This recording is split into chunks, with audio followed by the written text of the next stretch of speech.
Welcome listeners. आज का topic है course MPA 011 state society and public administration की यूनिट 5। तो चलिए आज इस सफर में हम समझते हैं कि ये नव उदारवादी दृष्टिकोण जिसे नियो लिबरलिज्म कहते हैं, ये आखिर है क्या और ये इतना प्रभावशाली बना कैसे।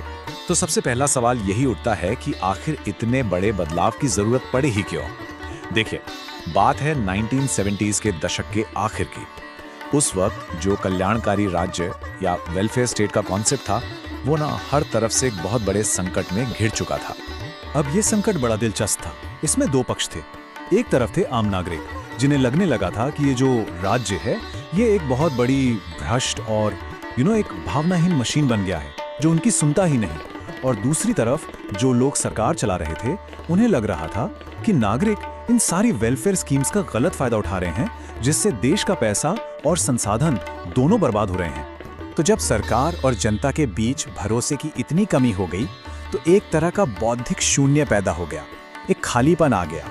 और जैसा कि होता है, जब भी कोई खाली जगह बनती है तो उसे भरने के लिए कोई ना कोई नई और शक्तिशाली विचारधारा सामने आ ही जाती है।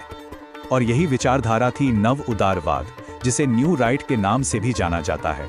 इसने उस खालीपन को भरा और दुनिया भर की राजनीति और प्रशासन की दिशा ही हमेशा के लिए बदल दी। तो ये नव उदारवाद आखिर है क्या भला? बहुत ही सरल शब्दों में कहें तो ये एक ऐसी पॉलिटिकल और इकोनॉमिक फिलॉसफी है जो कहती है कि बाजार को आजाद छोड़ दो, सरकारी नियम कानून कम करो और सरकारी खर्चों पर कैंची चलाओ। इसका एक ही लक्ष्य है, एक न्यूनतम राज्य, मतलब एक ऐसा स्टेट जो कम से कम दखलंदाजी करे।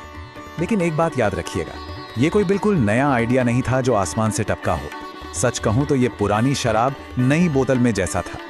ये असल में क्लासिकल लिबरलिज्म की ही एक जबरदस्त वापसी थी, जो हमेशा से एक छोटे और सिर्फ सुरक्षा करने वाले राज्य की बात करता आया था।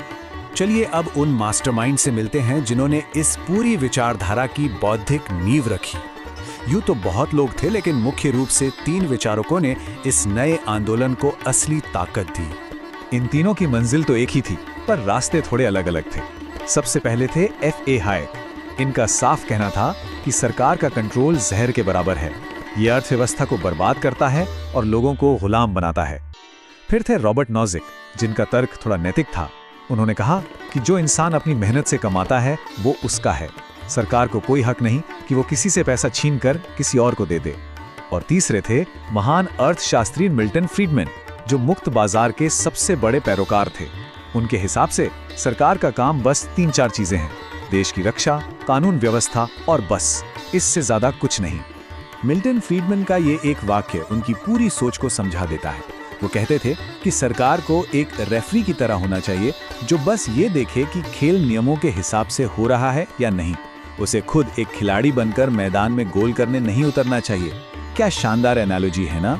तो सवाल ये है कि क्या ये सब सिर्फ बड़ी बड़ी बातें थी, सिर्फ किताबों में लिखी हुई, या फिर इन्हें असल दुनिया में भी लागू किया गया? जी नहीं, बिल्कुल नहीं। इन विचारों को जमीन पर उतारा गया। और इसका सबसे बड़ा और सबसे ताकतवर उदाहरण हमें यूनाइटेड किंगडम में देखने को मिला। ब्रिटेन में उस वक्त की प्रधानमंत्री मार्गरेट थैचर ने इन नव उदारवादी नीतियों को पूरी आक्रामकता के साथ लागू किया। उन्होंने क्या किया? एक एक करके सारी सरकारी कंपनियों और उद्योगों का निजीकरण कर दिया, मतलब उन्हें प्राइवेट हाथों में बेच दिया।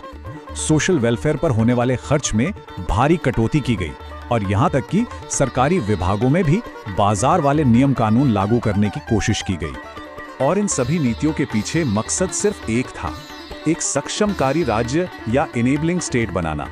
मतलब एक ऐसा राज्य जो खुद सेवाएं देने के बजाय प्राइवेट बिजनेस और व्यापार के लिए एक अच्छा माहौल बनाए, ताकि वो फल फूल सकें।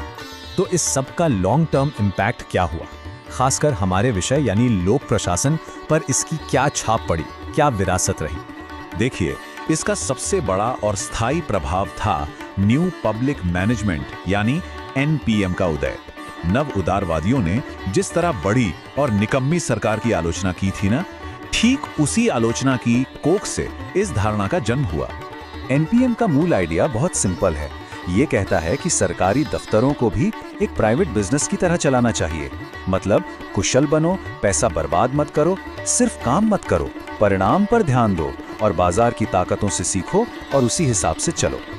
और यहीं पर हम एक बहुत ही ज़रूरी और बड़े सवाल पर आकर रुकते हैं।